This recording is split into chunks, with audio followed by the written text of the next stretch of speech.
எவன் மீதும் வருத்தமில்லை, அவன் மீதும் வருத்தமில்லை. விதி என்று நானும் இங்கு என்னை தேற்றினேன்.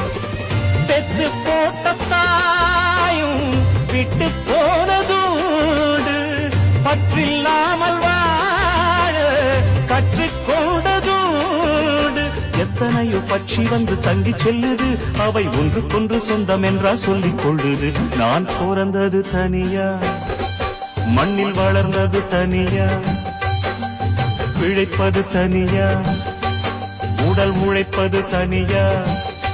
இடையில் வந்தது இப்போது எங்கே?